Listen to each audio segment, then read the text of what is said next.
Tithing to TLC, some of the worst people to ever work with or for the network. TLC's their TLC show. TLC says that only on TLC. If you couldn't tell from the intro, this one's going to be kind of a rough one today. And as always, if that's not something you can handle, go ahead and scroll past. I'm sure I'll catch you at the next one.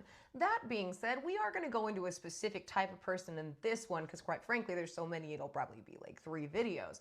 However, this will leave you asking, how many times does something happen before we don't believe it was an accident anymore? The Learning Channel, as it's known now, began in 1972 as the Appalachian Educational Satellite Program and ran through that into most of the 80s. There was a little lapse here and there because satellites were moved around, this sort of thing.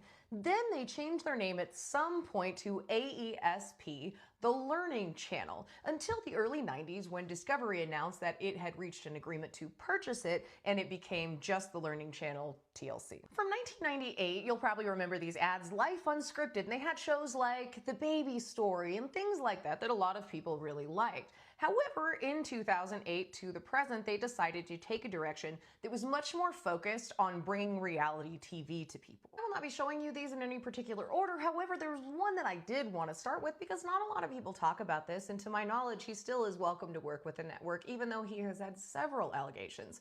Big Ed Brown has several allegations between 20 and 23, including one of the women he was on the show with, of harassment, unwanted advances, and just generally being creepy. No charges on this one, allegedly. Jeffrey Pichel, who appeared on 90 Day Fiancé before the 90 days, is now serving 18 years for aggravated assault and kidnapping. Little People Big World, which started airing in 2006. Chris Cardamone went after the youngest roll-off child, Jacob. He was a producer that worked for the network, and during his time working in the roll-off home, had to take time off to go to California to spend 6 months in prison for a very similar charge.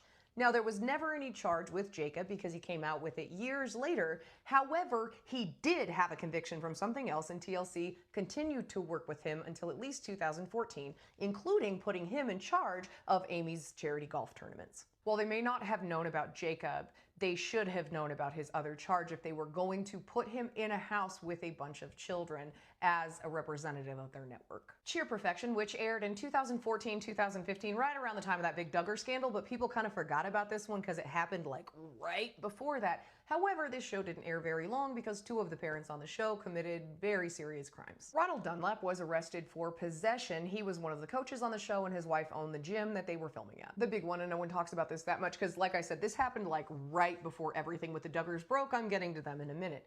But this is Andrea Clevenger. She was convicted of doing things with a child you shouldn't do because she was trying to date her daughter's 13-year-old friend. She was sentenced to 10 years, got out in 2.5